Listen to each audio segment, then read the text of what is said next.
కార్తీక మహాపురాణము 14వ అధ్యాయము. ఆబోతును అచ్చువోసి వదులుట.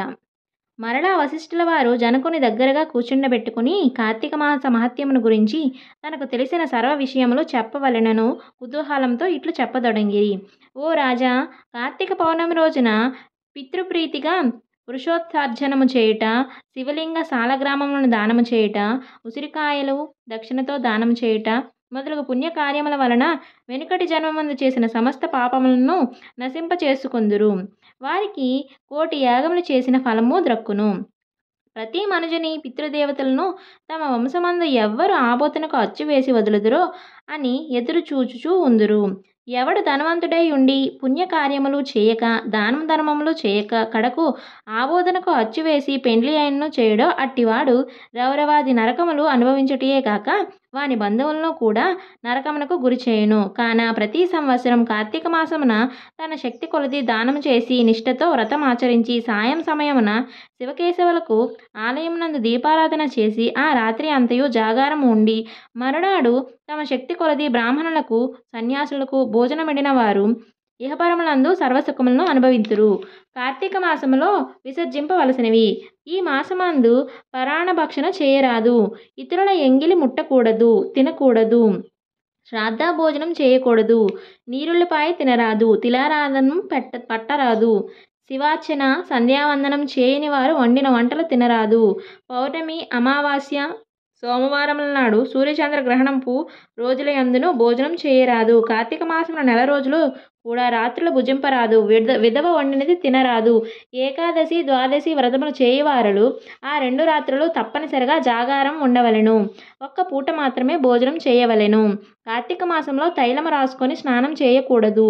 పురాణములను విమర్శించరాదు. కార్తీక మాసమున వేడి నీటితో స్నానం చేసిన కళ్ళుతో సమానమని బ్రహ్మదేవుడు చెప్పెను. కావున వేడి నీటితో స్నానం చేయకూడదు. ఒకవేళ అనారోగ్యముగా ఉండి ఎలాగైనా విడవకుండా కార్తీక మాసం వ్రతం చేయాలన్న కుతూహలం గలవారు మాత్రమే వేడినీటి స్నానం చేయవచ్చును.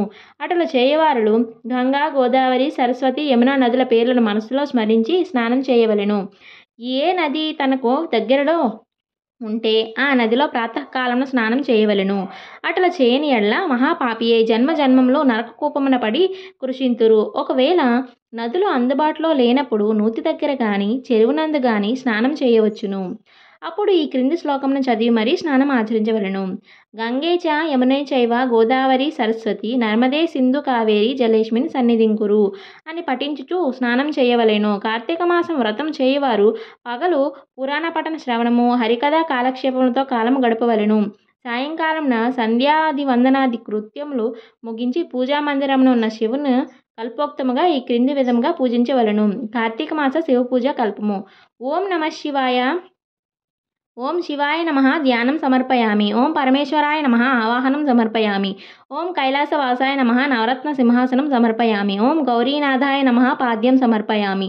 ఓం లోకేశ్వరాయ నమః అర్ఘ్యం సమర్పయామి. ఓం వృషభవాహనాయ నమః స్నానం సమర్పయామి.